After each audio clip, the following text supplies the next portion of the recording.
구세주 사람 회사 모든 인류 구원하여 주시니 영광 중에 계신 주님 그 신은혜 베푸사 사랑으로 채우시고 우리 고쳐주소서.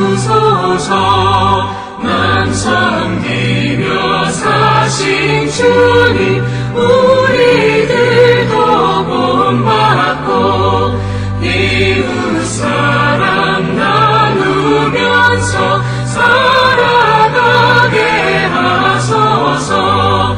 온 세상의 금은 보화 모두 주의 것이니 책임 맡은 일꾼으로 충성하게 하소서. 사랑의 주 평화의 왕 우리 중에 오셔서 모든 싸움 다 그치고 하나 되게 하소서.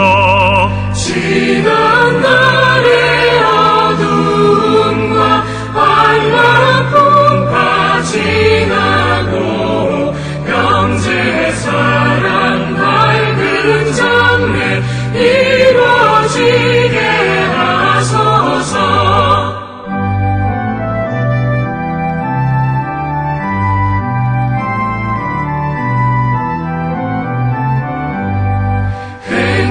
행진하는 주의 무리 빈무 비천없으니 한 마음으로 봉사하고 같은 주님 모시네. 우리에게 하나 되라 문무하신 주시여. 주의 뜻이 이 땅 위에 이루어지게 하소서.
우리가 마음의 뿌림을 받아 악한 양심으로부터 벗어나고 몸은 맑은 물로 씻음을 받았으니 참마음과 온전한 믿음으로 하나님께 나아가자.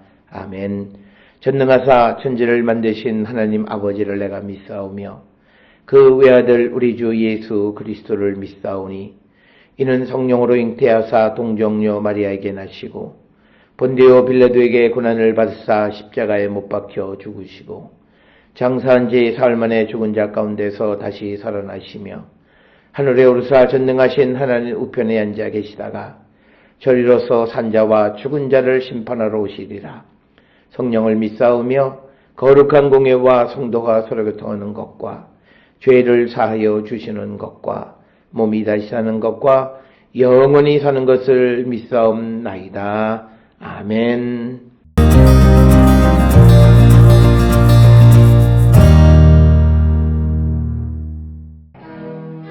하나님은 능하시나 아무도 멸시하지 아니하시며 그의 지혜가 무궁하사 악인을 살려두지 아니하시며 고난받는 자에게 공의를 베푸시며 그의 눈을 의인에게서 떼지 아니하시고 그를 왕들과 함께 왕좌에 앉히사 영원토록 존귀하게 하시며 혹시 그들이 족쇄에 매이거나 환란의 줄에 얽혔으면 그들의 소행과 악행과 자신들의 교만한 행위를 알게 하시고 그들의 귀를 열어 교훈을 듣게 하시며 명하여 죄악에서 돌이키게 하시나니 만일 그들이 순종하여 섬기면 형통한 날을 보내며 즐거운 해를 지낼 것이요 만일 그들이 순종하지 아니하면 칼에 망하며 지식 없이 죽을 것이니라.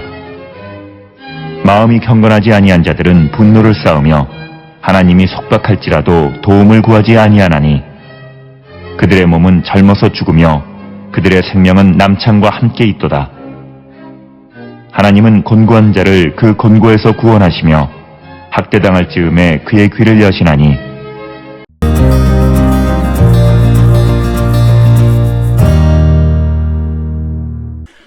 오늘 우리가 함께 읽은 욥기 36장 5절로부터 15절에서 엘리후가 하나님의 성품, 특히 하나님의 전능하심과 공의 그리고 고난의 목적, 사람의 응답에 따른 결과 등을 설명하는 내용이 5절로부터 15절입니다. 그는 하나님의 위엄과 정의가 완전하다고 선언하면서 고난이 단순한 징벌이 아니라 교육적 목적을 지니고 있다는 점을 강조함으로써 전통적인 생각과는 다른 입장을 취하고 있습니다. 전통적 생각에서 고난을 당한다면 그것은 죄에 의한 징벌이라고만 이해했지만 그러나 오늘 주시는 말씀에서 엘리후는 고난이 하나님의 교육적 목적을 가지고 있음을 강조하는 그런 말씀이 되겠습니다. 5절에 하나님은 능하시나 아무도 멸하시지 아니하시며 그의 지혜가 무궁하사. 그래서 엘리후는 하나님은 능력에 있어서 모든 것을 하실 수 있고 악인을 벌하고 정의를 보호하실 수 있는 분이다. 그러나 근심을 가지고 있지만 그러나 흠없는 사람을 멸하지는 않으시는 분이심을 강조하고 있습니다. 이 말을 하면서 결국 하나님의 심판을 받았다라고 하는 그런 생각을 하는 것은 그가 억울할 것이 없이 그가 무엇인가 하나님 앞에 범죄했기 때문임을 전제하는 그런 표현이 되겠고 이어서 6절에 악인을 살려두지 아니하시며 고난받는 자에게 공의를 베푸시며 그래서 하나님은 악인을 살려두지 않으시는 분이시다. 그러면서도 고난받는 자에게 공의를 베푸시는 분이라고 소개합니다. 이것은 욥기 21장 7절에서 욥이 제기한 왜 악인이 생존하느냐는 질문에 대한 대답이기도 합니다. 그래서 6절에서 고난받는 사람의 권리를 옹호하시는 하나님에 대해서 말씀하고 있는 그런 부분이 되겠고 이어서 7절에 그의 눈을 의인에게서 떼지 아니하시고 그를 왕들과 함께 왕좌에 앉히사 영원토록 존귀하게 하시며 그래서 7절에서는 엘리후는 하나님은 의인을 외면하지 않으시는 분이시다라고 하는 것을 강조합니다. 그래서 하나님께서는 의인에게서 결코 눈을 떼지 않으시는 분이고 오히려 그 의인들이 왕들과 함께 자리를 같이 하고 그들이 존경을 받게 하시는 분이 하나님이시다 이렇게 말합니다. 그러면서 8절에서 혹시 그들이 족쇄에 매이거나 환란의 줄에 얽혔으면 그런데 의인이 그들이 어떤 족쇄나 환란의 줄에 얽혀 있다면 한 그런 전제를 합니다. 이것은 만약 의인들이 그의 길에서 벗어나 하나님께서 족쇄나 환란의 줄로 얽으신다 이런 의미입니다. 족쇄는 나훔 3장 10절이나 이사야 45장 14절, 시편 147편 8절 등에서는 전쟁 포로를 쇠줄로 묶을 때 쓰는 것이 족쇄입니다.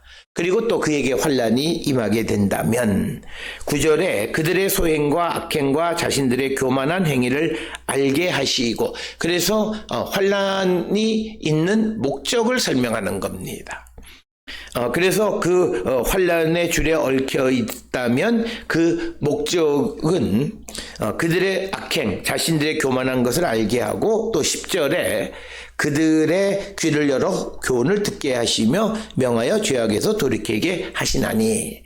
그래서 이것을 통해서, 고난을 통해서, 환란을 통해서 하나님이 하시는 목적이 있다라고 하는 겁니다. 그래서 하나님께서 귀를 열어서 그 가르치는 것을 받아들이게 하고 돌이키게 하시기 위해서, 즉 회개하게 하기 위해서 환란을 주셨다라고 설명하는 것이 9절과 10절에 있는 그런 말씀이 되겠습니다. 그래서 의인이 혹 고난을 받는다면 그것은 하나님의 목적이 있다라고 하는 것을 분명하게 말하고 있고, 11절에 만일 그들이 순종하여 섬기면 형통한 날을 보내며 즐거운 해를 지낼 것이요. 그래서 만약 잘못을 저지르는 자들이 올바른 반응을 보이고 그렇다면 그들은 즐거운 날을 보내게 될 것이다. 순종하여 섬기면, 즉 듣고 섬기면, 이런 의미가 되겠습니다. 그런데 12절에 만일 그들이 순종하지 아니하면 칼에 망하며 지식 없이 죽을 것이다. 그래서 12절에서 하나님께서 그들에게 환란을 주셨는데 그 환란에 대해서 듣지 않고 그렇다면 순종하지 않는다면 전쟁으로 말미암아 망하게 되고 또 지식 없이 죽게 될 것이다, 이렇게 이야기하고, 성경에서 많은 경우에 칼이라고 하는 것은 전쟁을 나타내는 대유법으로 사용되고 있음을 우리는 알 수 있습니다. 이어서 13절에 마음이 경건하지 아니한 자들은 분노를 쌓으며 하나님이 속박할지라도 도움을 구하지 아니하시나니. 그래서 13절에서 하나님이 없는 자들은, 하나님에 대해서 완고한 자들은 하나님의 진노를 일으킨다라고 하는 거죠. 그래서 그들은 하나님이 속박할지라도 하나님에게 도움을 구하지 않는다라고 하는 것이고, 이어서 14절에서 그들의 몸은 젊어서 죽으며 그들의 생명은 남창과 함께 있도다.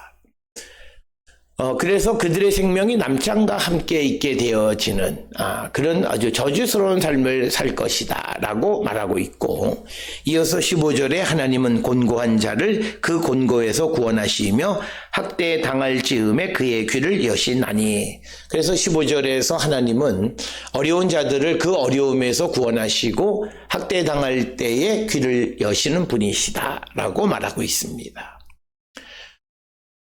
그래서 여기서 하나님은 고통의 징계를 사용해서 고통당하는 자에게 관심을 기울이신다는 것을 말하고 있습니다. 오늘 주시는 욥기 36장 5절로 15절에서 하나님께서 전능하시고 동시에 공의롭고 자비로우신 분임을 드러냅니다. 그래서 고난은 형벌이 아니라 회개와 교훈을 위해서 하나님의 은혜의 통로가 될 수 있음을 말하고 있고, 그래서 사람이 고난 속에서 하나님의 음성을 듣고 순종하면 그에게는 이 축복의 길이 열리지만, 혹은 거부할 경우에는 그에게는 처참한 결과가 오게 된다. 그래서 우리에게 주시는 환난에 대해서 어떻게 할 것인가를 우리가 선택할 수 있는데, 순종할 때에는 혹은 거부할지는 우리가 선택할 수가 있다는 거죠. 그 선택에 따라서 그 결과는 확연히 달라지게 된다. 그래서 오늘 주시는 본문에서 엘리후는 하나님의 공의, 자비를 균형 있게 강조하면서 욥이 처한 상황을 다른 관점에서 다시 한번 돌아볼 것을 권면하는 그런 말씀이 되겠습니다. 욥은 자신이 겪는 고난에 대해서 나는 죄가 없고 내가 의로운 자다라고 하는 것을 계속 강조하고 있는데, 특별히 오늘 주시는 본문의 말씀에서 엘리후는 혹 고난을 당하거나 환난이 있다면 그것은 혹시 하나님이 소행, 악행, 자신들의 교만한 행위를 알고 그리고 귀를 열어서 하나님의 훈계를 듣고 죄악에서 돌이키게 하려고 하는 것은 아니겠는가. 그래서 그것에 순종하고 하나님의 도움을 구하면 그들이 형통한 날을 보내게 될 것이다. 행복한 나라를 평생 즐겁게 살게 될 것이다. 그러나 순종하지 않고 그러면 칼에 망하고 지식 없이 그들은 죽음의 세계로 가게 될 것임을 강조하는, 그래서 욥에게 고난을 주신 하나님, 그렇다면 욥에게 그 고난을 주신 하나님에게 순종해서 자기를 돌아보고 자기의 교만함 혹은 자기의 악함 이런 것들을 돌아보고 말씀에 순종하는 삶을 살아가는 자가 되어야 함을 가르쳐 주는, 그래서 욥의 고난에 대한 또 다른 시각에서 그 말씀을 전해주는 것이 오늘 주시는 말씀이 되겠습니다. 따라서 오늘 주시는 본문을 통해서 우리도 누군가가 어려움에 직면했을 때 그것이 단순한 우리가 하나님의 징벌, 벌 이런 개념으로 이해하기보다는 그 속에 있는 주님의 뜻을 찾고 주님의 도움을 구하면서 주님의 음성을 들을 때 그에게는 새로운 삶이 허용되어짐을 강조하는 것이 오늘 주시는 본문의 말씀이 되겠습니다. 오늘 주시는 본문을 통해서 우리의 삶을 성찰하고 돌이키고 주께로 돌아가기를 결단하는 우리 모든 성도들이 될 수 있기를 주의 이름으로 축원합니다. 기도하시겠습니다. 사랑과 은혜가 충만하신 아버지 하나님, 우리에게 고난이 있거나 어려운 일이 있다면 그건 역시도 하나님의 계획과 섭리 가운데 주어진 것이기에 순종하며 하나님의 음성을 듣는 저희들 되게 인도하여 주시옵소서. 예수님의 이름으로 기도드렸습니다. 아멘.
주 경배하리. 오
기도하시겠습니다.